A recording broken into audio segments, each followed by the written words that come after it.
호아킴 데 포사다라고 하는 분이 지은 마시멜로 이야기라고 하는 책을 아마 읽어보신 분들이 많으실 겁니다.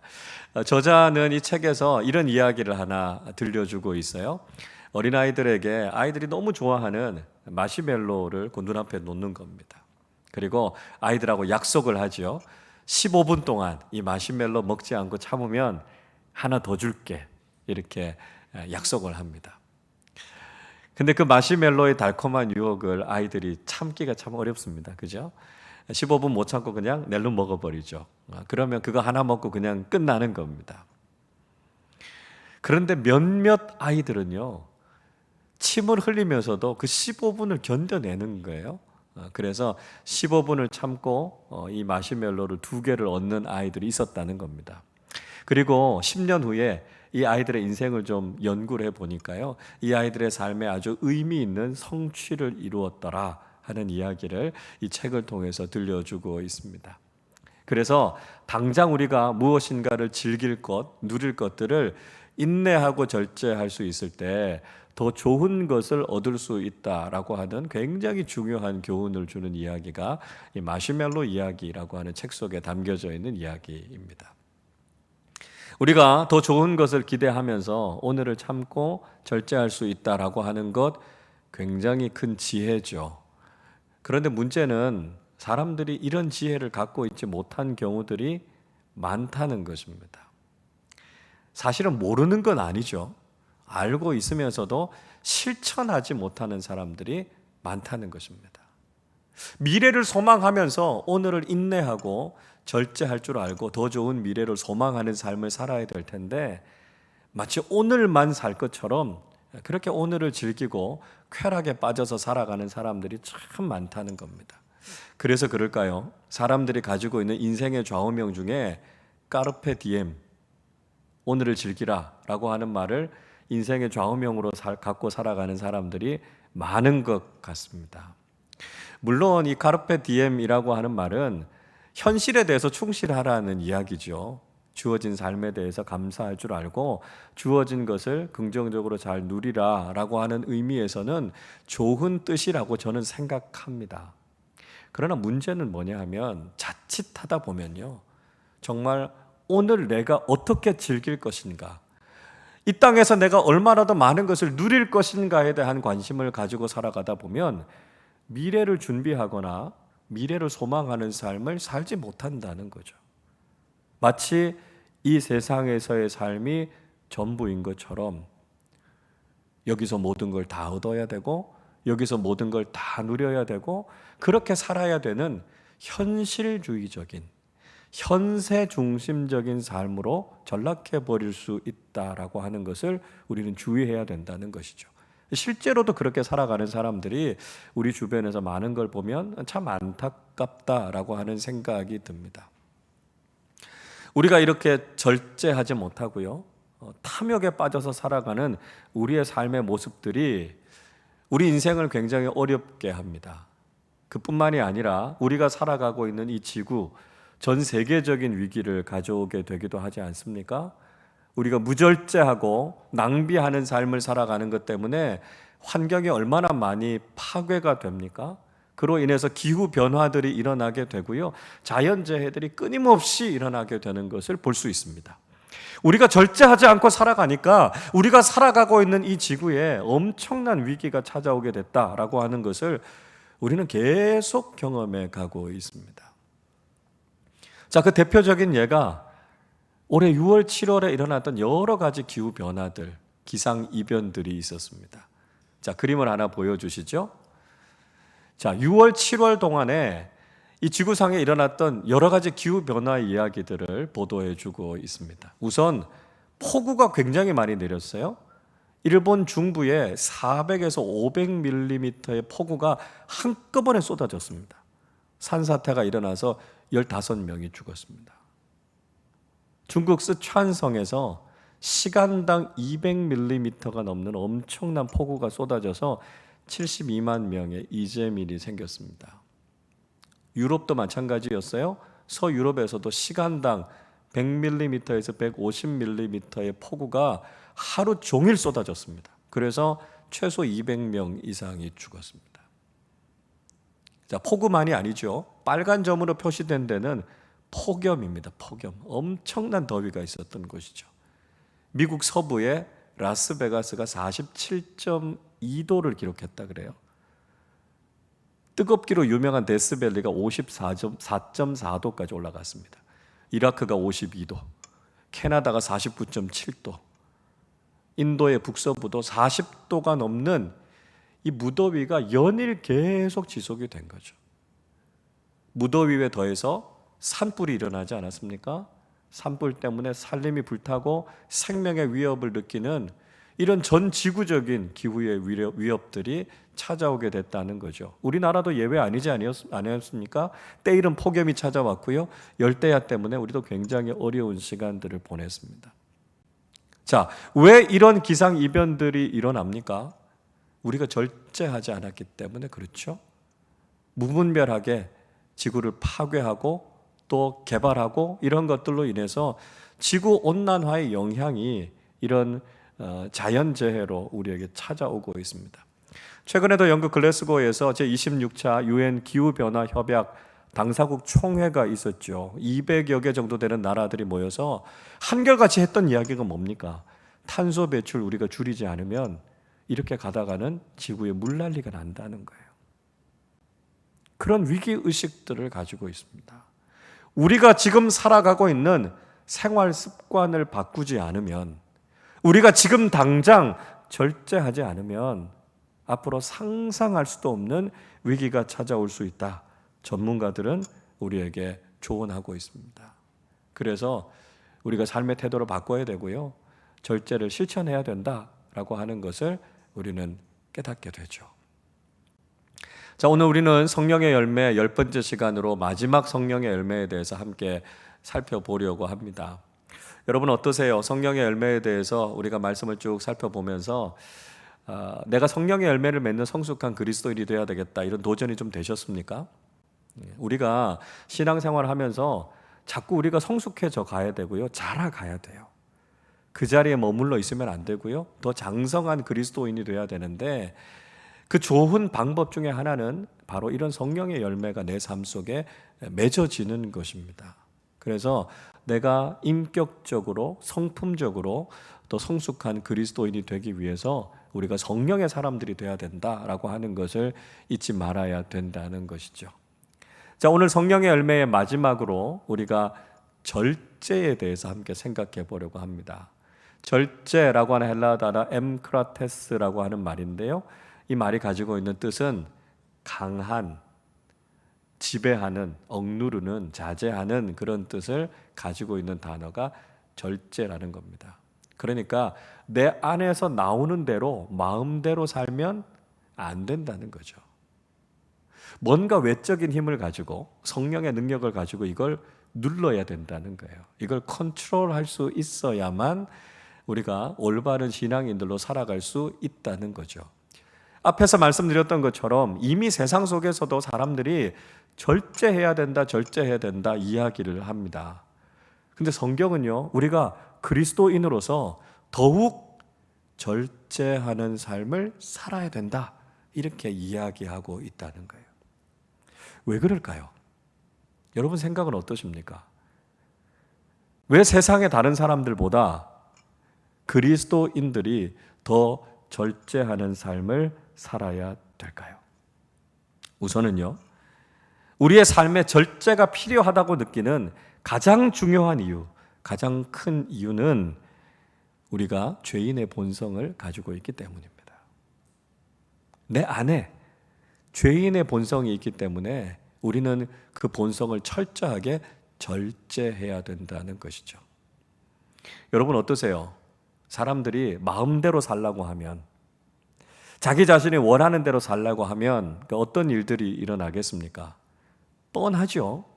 지금보다 범죄는 훨씬 더 많아질 겁니다. 우리가 살아가는 사회 훨씬 더 위험하고 혼란해질 것입니다. 왜냐하면 죄성이 있어서 그래요. 그래서 우리의 죄성을 우리가 절제하고 억누르지 않으면 우리가 살아가는 사회는 굉장히 위험하고 어려워집니다. 내 안에 있는 욕심, 이 욕망이라고 하는 건 브레이크가 없어요. 그래서 욕심대로 욕망 따라 살아가다 보면 굉장히 불행하고 위험한 인생이 될 수밖에 없습니다. 그러니까 내 안에 있는 것이 죄다라고 하는 것을 깨닫고 우리 자신을 잘 절제하는 삶을 살아야 된다라고 하는 것이죠.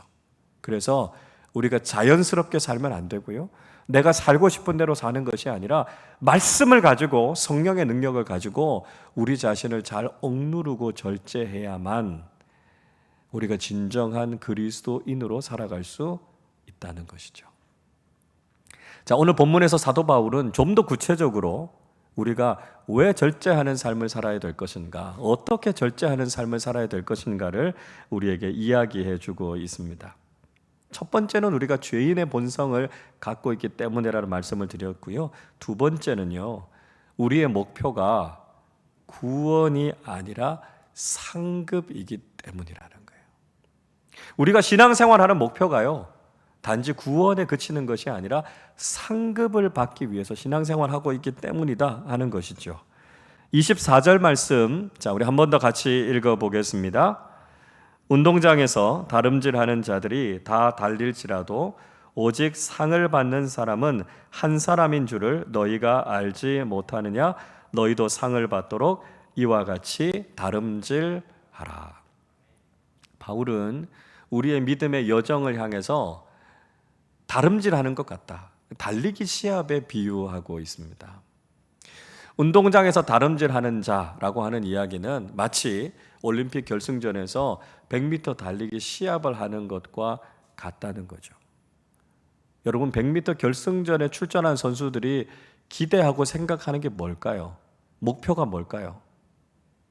1등 하는 거 아니겠습니까? 금메달 따는 거 아니겠어요? 그래서 열심히 달리는 거죠.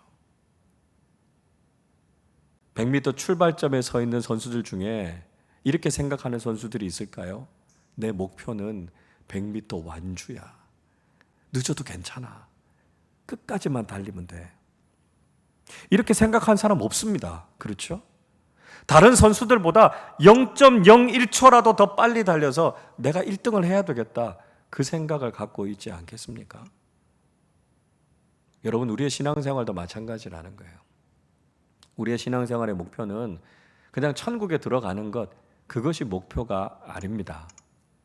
물론 오해하시지 마실 것은, 여러분, 죄인인 우리가 천국에 들어간다라고 하는 것만으로도 그건 말로 다 할 수 없이 영광스러운 겁니다. 우리는 원래 영원한 저주를 받고 지옥에 떨어졌어야 할 인생이에요. 그런데 예수님께서 우리를 위해서 구원의 보혈을 흘려주시고 예수님의 의로움으로 인해서 지옥 가야 될 인생이 천국 가게 된다. 이건 말로 다 할 수 없이 큰 축복입니다. 여러분, 우리 절대로 지옥 가면 안 됩니다. 우리는 반드시 천국에 가야 됩니다. 근데 중요한 것은 단지 천국에 가는 것으로 끝나서는 안 된다는 것이죠.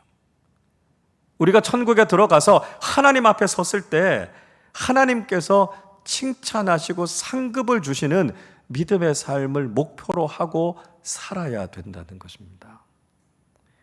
여러분, 우리가 구원받지만요, 구원받는 모습이 다 똑같은 것이 아니라는 겁니다. 겨우 구원을 받는 부끄러운 구원이 있는가 하면 하나님 앞에서 칭찬받고 상급을 받는 영광스러운 구원이 있다라고 성경은 이야기하고 있습니다. 고린도전서 3장 15절은 이렇게 말씀해요.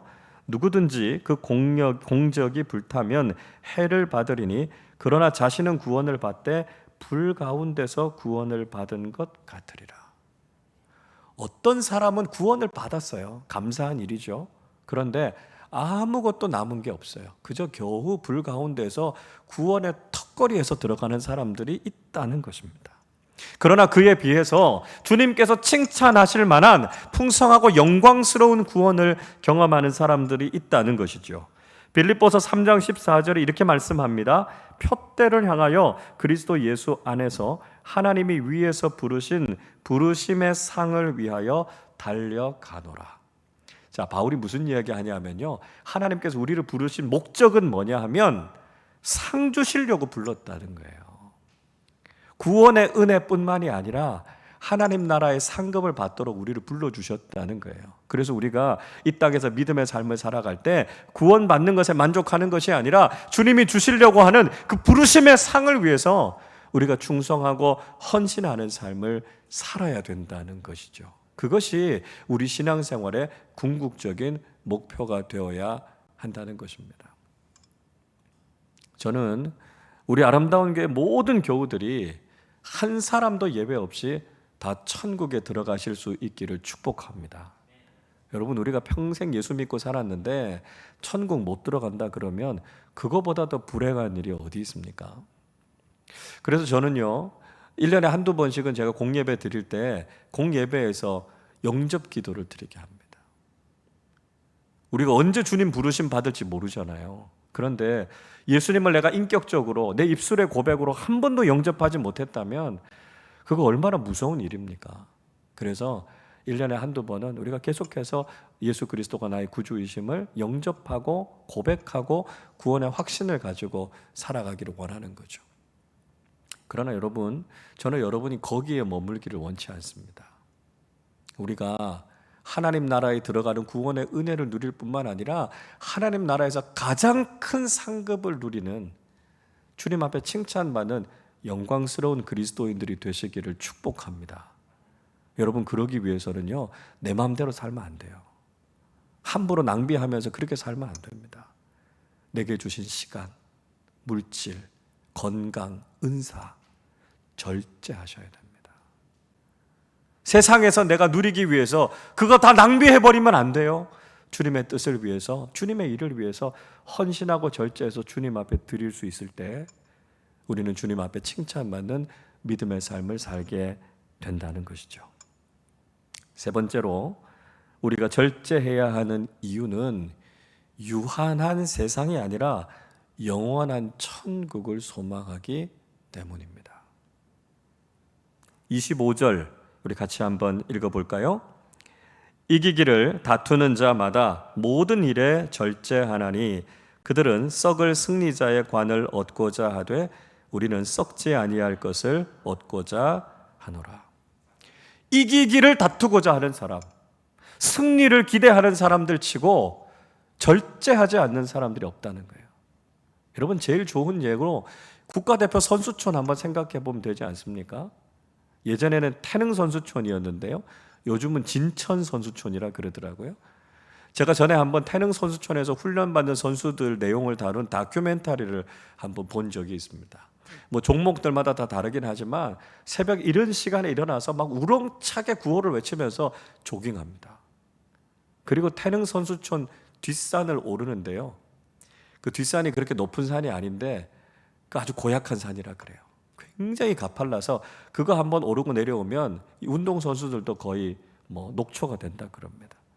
그렇게 아주 강도 높은 훈련을 받아요. 레슬링 선수들 얼마나 땀을 많이 흘리는지요, 매트에 그냥 물을 뿌려놓은 것 같아요. 그게 다 땀이라는 거예요.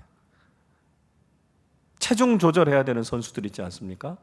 식단 조절하고요, 극단의 다이어트를 합니다. 그리고 정말 그 개체량을 통과하기 위해서 입안에 있는 침까지 다 뱉어내면서 그렇게 힘겹게 개체량 통과하는 그런 수고를 감당합니다. 왜요? 4년마다 열리는 올림픽에서 금메달 따기 위해서요. 여러분, 이 세상에서 펼쳐지는 대회에서 상을 받기 위해서도 이 정도로 절제하고 훈련한다면 영원한 하나님 나라에서의 상을 받기 위해서 여러분, 우리가 영적인 훈련을 받고 절제해야 되는 것 당연한 거 아니겠습니까? 우리가 추구하는 건 이 세상에 썩어질 상급을 추구하는 게 아니라고요.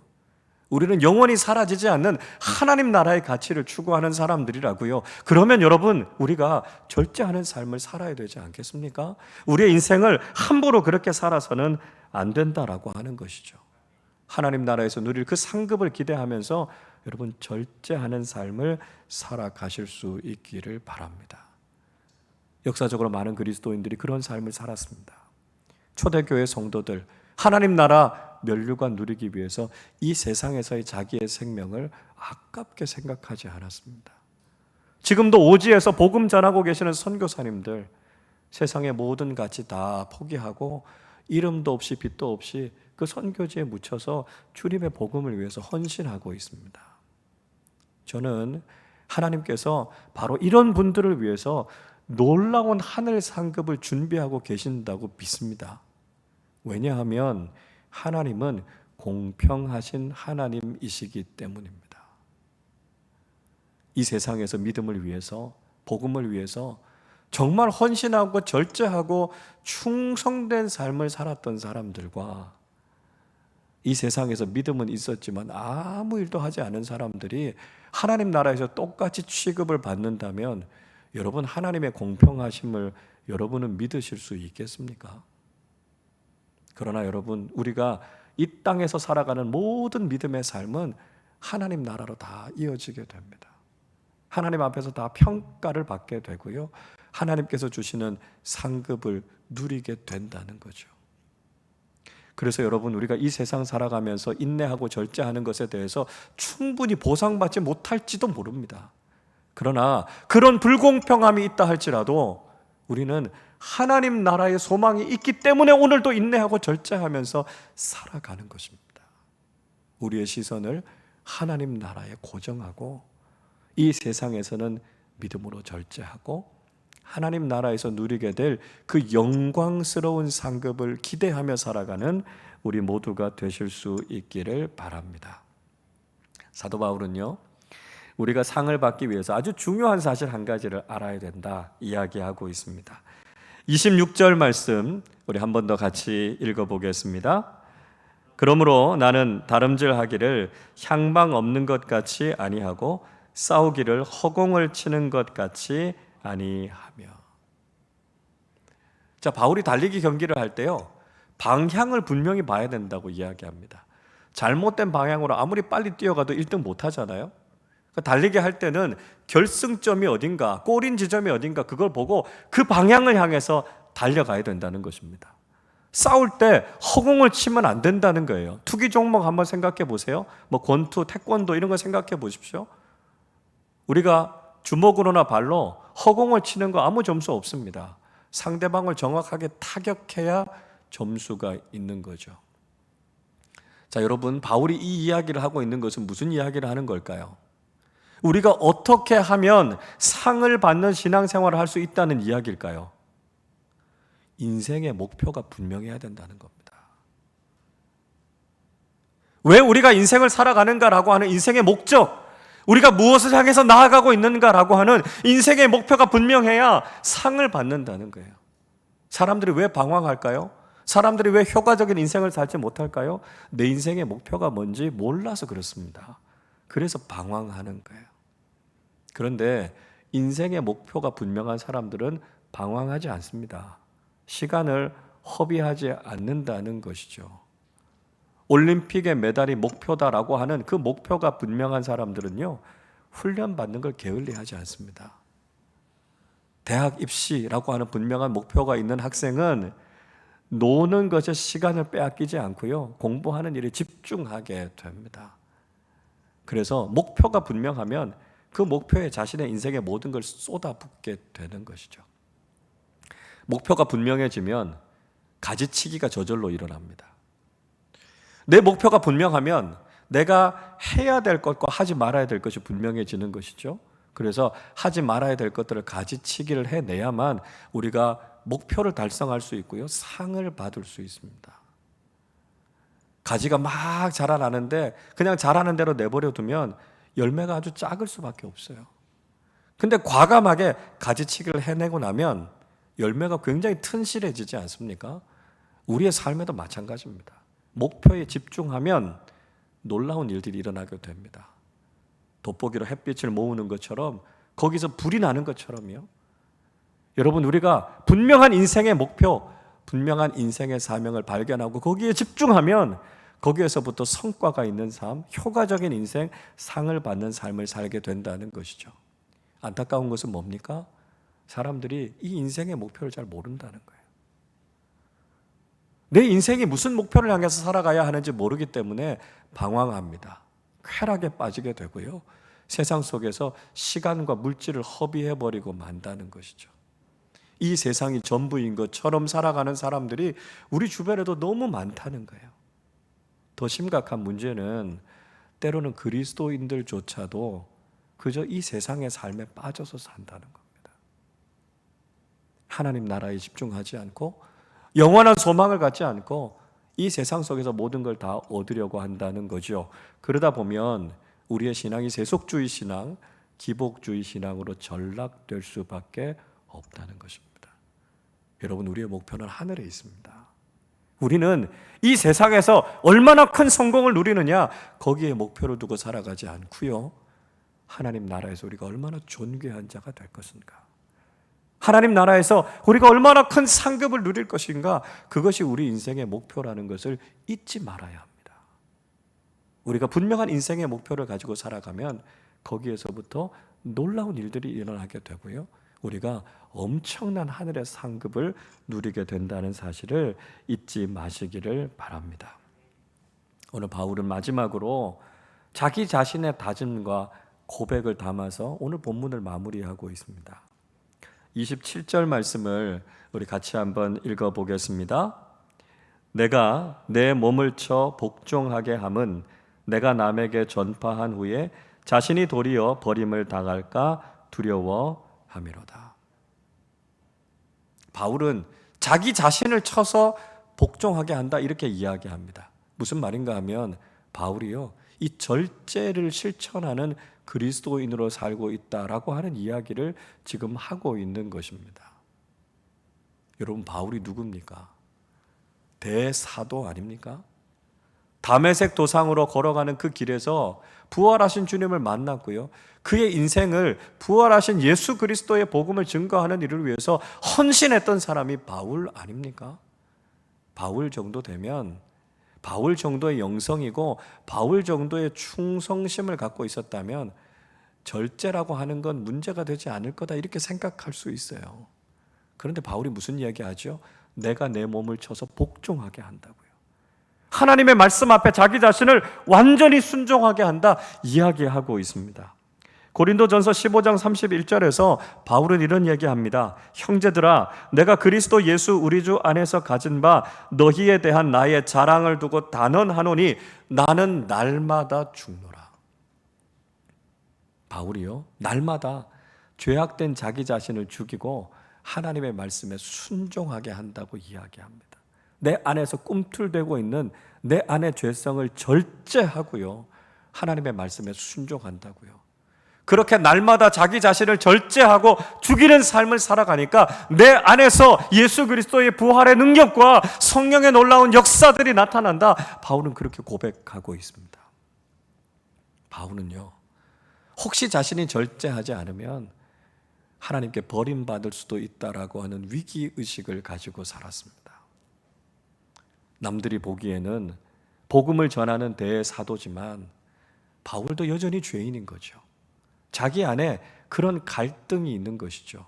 그래서 자기 자신을 철저하게 절제하는 삶을 살지 못하면 하늘의 상급은 고사하고 하나님 나라에 들어가지도 못할 수도 있다.